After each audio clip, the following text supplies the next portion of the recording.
For NYUpInSyracuse.com, this is Matt Parrino with John Scott from Spectrum Sports. Buffalo Bills, New England Patriots, game of the year. And I want to get your takeaway from the first day in the Buffalo Bills locker room, a few days out from this matchup. It seems pretty cool, calm, and collected. Yeah, they're making it seem like, and they're at least saying, it's just another game. It's week 4 of the regular season, and this just happens to be the next team on the schedule. We all know that it's bigger than that, and they may actually believe, like the rest of us, that it's bigger than that.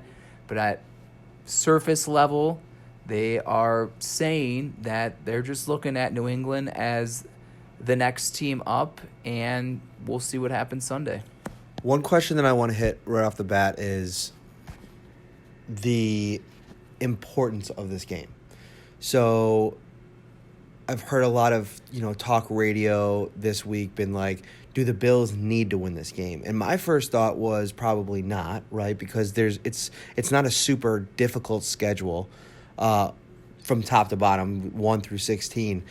But I do think that there is an element of two things. Number one, you're getting the Patriots at almost the optimal time to try to take them out. You're at home. They're very banged up on the offensive side of the ball, which we'll get to in a little while. But I think that if you feel like you're for real, and we're talking about all these top 10 power rankings and all this hype nationally, this is a game that I think the expectation should be at home in this environment, you win. I actually think it's a good litmus test for both teams because both teams have played bad teams for the first 3 weeks of the season, and they're both 3-0. So just as much as you may call it a measuring stick for what this Bills team is, I think you can also use it as a measuring stick as to really how good the Patriots are. When they had Antonio Brown, people are talking about 16-0 again, and one of the greatest, if not the greatest teams ever. But again, who have they beaten? They've beaten a Steelers team that's not very good, a Dolphins team that's not very good, and a Jets team that's not very good. And so you could look at it the same way with the Bills. Who is this team? They've played about a half of football well the first 3 games of the season. I do think it's a good time of the season from a Bills standpoint in general to find out who this team is and how they stack up against a playoff team and a Super Bowl contender, and it just so happens to be the Patriots of all the teams, the greatest measuring stick of any team in the National Football League. So the players themselves aren't saying it's a measuring stick, and I do agree with like Deion Dawkins when he says, hey, if we lose the game, that doesn't mean the season's over, and it doesn't mean that they're going to the Super Bowl and they're definitively making the playoffs if they win the game. But I do think it's a good place to see how far has Josh Allen progressed against a great defense and a great team that is going to force him to make adjustments as the game goes. Let's see how the Bills do. Can the Bills, while Cole Beasley says, I don't think you ever play 4 straight quarters of great offensive football in a single game, can they string things more consistently than they have the first 3 weeks of the season? I agree. So I agree this doesn't make or break their season, but to me it's going to be a good way to see really where they are in the pecking order of the AFC. So next, I want to talk about Josh Allen because I put out a Twitter thread today from his game last year because I went back last night and watched it because I kind of forgot about it because it was, the Bills were pretty much out of it. It was kind of a throwaway game. At the time, I think that there was some juice behind Josh Allen versus Tom Brady and all of that. But the game ended up being not very competitive, at least not from my memory. Now, you go back and watch it, and I think it tells a little bit of a different tale, how the Patriots were successful in that game. They ran the ball down the Bills' throat, 250-plus yards of offense. James Devlin's going to be out this Sunday. He was, in my opinion, the key to that running game. Now, they have a really good offensive line, had a really good offensive line, but we'll talk about that in a second. I wanted to stay on Josh Allen. So 20 for 41, 217 yards, a touchdown, and 2 interceptions. And a lot of plays left on the field. You go back to the Robert Foster play. Isaiah McKenzie had a drop. Jason Kroom with a 30-yard run right up into the goal line, and then he fumbles it right before pay dirt there. So I think that in that moment, and that was at the kind of the end of Josh Allen's run when he came back from the injury, where he was playing well, figuring things out, and with an offensive line that, John, was atrocious, especially from a run perspective. So you talk about all of the changes that this team has made, the position that they put Josh Allen in. Really, I think this game comes down to, for Josh Allen, can he protect the football? Because I think that we've seen enough in 3 weeks, even against a few really substandard defenses, that he can execute in that short to intermediate game enough. And we still haven't even seen him really go deep, where I think maybe the Patriots, I know this is a kind of a weird thing to say, I think that's where they might be most susceptible. The Bills have played the Patriots tough first half and into the third quarter under Sean McDermott. So that's through 4 games. Like, you look at the Monday Night Football game, the Bills were in that one at home into the fourth quarter with Derek Anderson as their quarterback. So, yes, the game. Then there was I just watched some of the highlights that we shot, that Julian Edelman play where he rolls over 2 defenders and scores. So, yes, the game wasn't as far out of hand. And I do remember those plays missed, especially the Robert Foster and the Kroom fumble that you said there. What they did, though, and I think it was a talk going into the game, was Josh had been running, especially against Miami, and you heard Sean McDermott say he forces you to play with your left hand. So in that, using that reference, that's forcing Josh to throw the football. And for Tim Tebow, that wouldn't be a problem. Exactly. So for Josh, it's to beat the Patriots with his arm. And I think, once again, that's going to be another thing that Bill Belichick's going to force him to do, is it's going to be a lot of contain, rush, and keep him in the pocket and force him to make decisions and get the ball out in the appropriate time. We've seen strides the first 3 weeks of the season with Josh and his development of doing that. I still think, obviously and understandably, and there's nothing wrong with this, there are still further steps forward that he can make. And so I think it will be good to see him do that. I would like to see Brian Daboll use tempo, which we've seen Josh actually do well in when the offense kind of, 8-10 yard chunks and kind of just keeps rolling down the field. So, yes, I think this will be a good test for Josh to see where he is. And again, what Josh may see the first quarter is not what he's going to see the second quarter. And what he sees the first drive may not be what he sees the second drive, because that's what Belichick does. This is just as much a test mentally and of the eyes and what Josh sees of a defense as it is a test to put the ball in the right place and do it in the right timing. You mentioned Antonio Brown. There's so many differences about this offense than a year ago.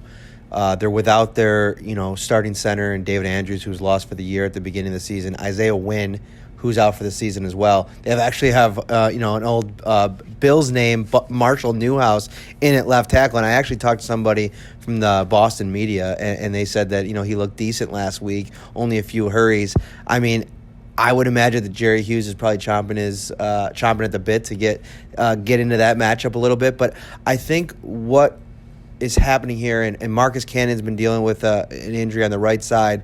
Devlin, as I mentioned, is out.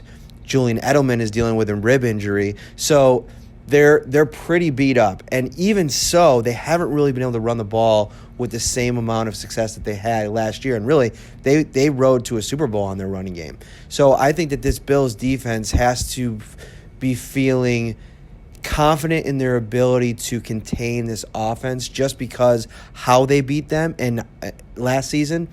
I don't think they're going to necessarily be able to do that, especially at New Era Field in this environment. What Brady does so well, of the many things that he does historically well, is he gets the ball out so quick. So, in my opinion, that's one way that Tom will adjust and Josh McDaniels will adjust, and probably have, because they've still been scoring at a great clip here in the early start of the season, is they'll shorten the routes, or they'll make the things quicker, or maybe they'll go to the backs more out of the backfield. They always seem to have an answer almost a step ahead. But like I said before, the Bills' defense, in my opinion, especially under Sean McDermott, have really given Tom, I wouldn't say fits or troubles, but it takes him longer to figure it out in a game.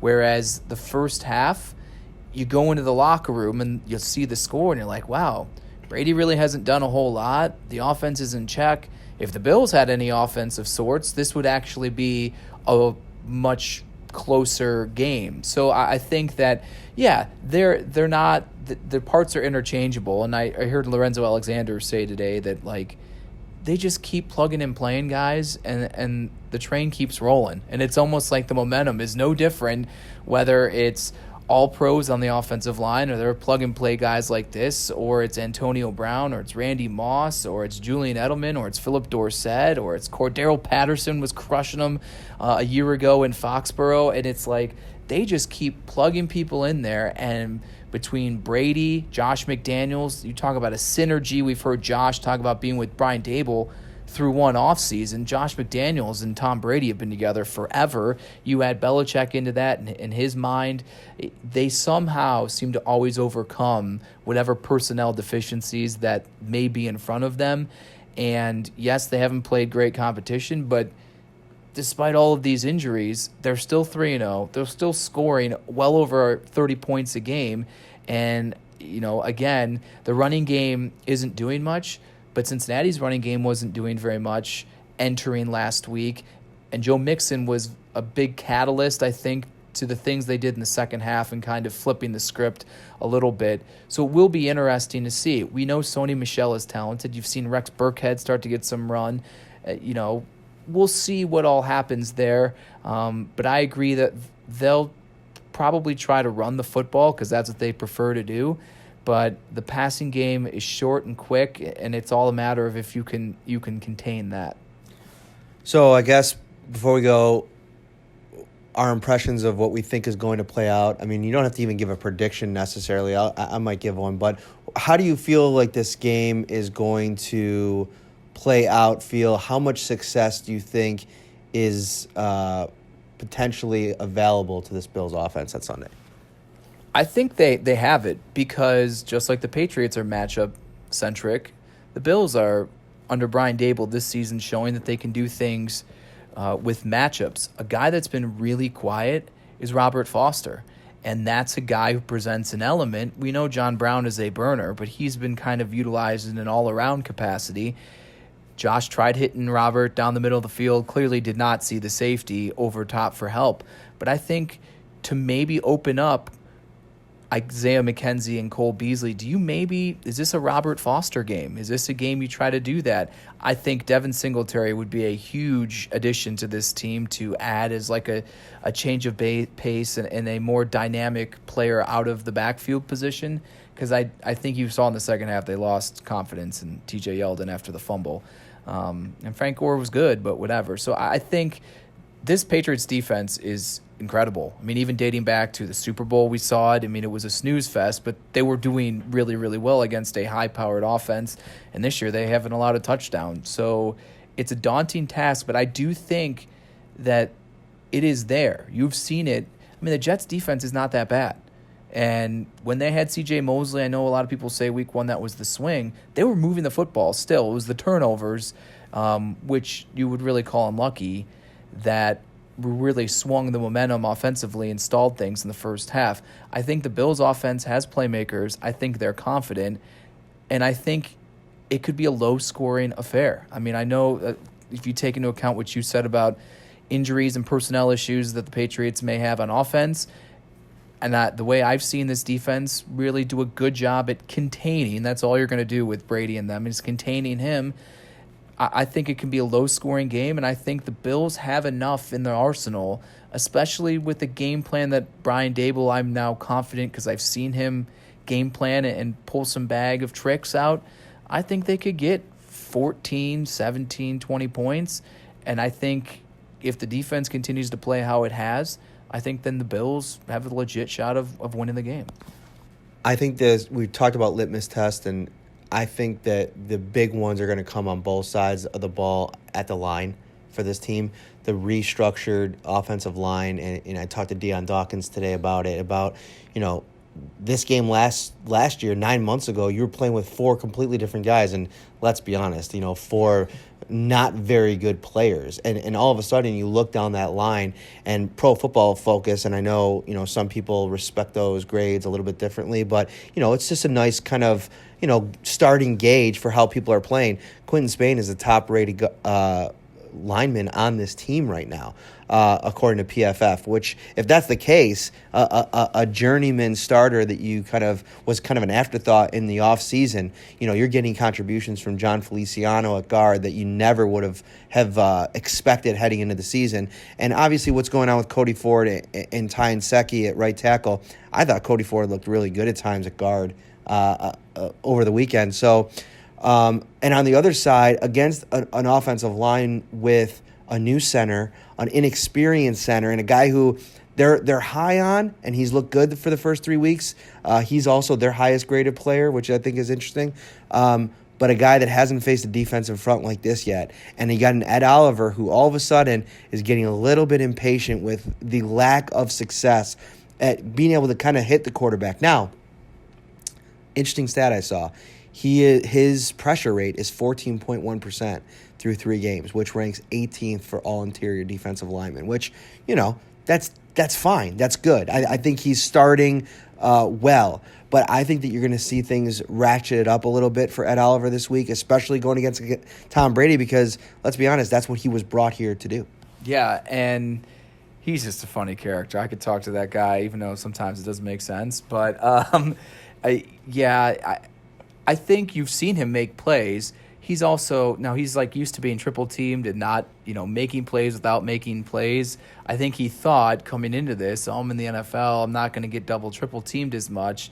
And, you're right. The individual success hasn't come his way, but I think you can see how his pressure has affected and enhanced that front in general, who has batted a ton of balls down or in the air as well the first few weeks. Yeah, I think this front 7 can get pressure. I'll be interested to see how Leslie Frazier and Sean McDermott dial it up and how often they dial it up. We've seen decent amount of pressure coming from almost the secondary with Jordan Poyer, some of the nickels, whether it's Saran Neal, Taron Johnson when he was healthy. I think that'll be interesting. But again, it's always that pick your poison thing where are you going to come after Brady? Because it seems like the best way to affect him is when you get pressure without blitzing. And that was obviously the recipe for success in the games in the Super Bowl that he's lost, especially with the Giants, where they were able to produce pressure without sending the extra man. So then he doesn't, have as many places to put the football where the matchup is in New England's favor. So it'll be interesting, and I think what does Star Lotulelei do now being thrust into the role that he's being paid to put in but was no longer serving, as we saw Harrison Phillips' snap count go above his this past week, as Harrison had slowly been climbing to even and then again surpassing him. So let's see maybe if Star Lotulelei is in there more across the board as opposed to just maybe the run packages, if maybe he's able to take on the 2 defenders and free things up for Ed Oliver, whose motor I think is going to be extra high to try to get his first sack. And boy, I'm sure he would love that story to include his first sack against Tom Brady. You can follow him on Twitter at John Scott TV, Spectrum Sports, Buffalo Bills beat reporter there. And guys, for all your Buffalo Bills content, keep it locked into nyupsyracuse.com. We'll have you covered all the way up until the big game. The buzz is in the air. It's going to be fun.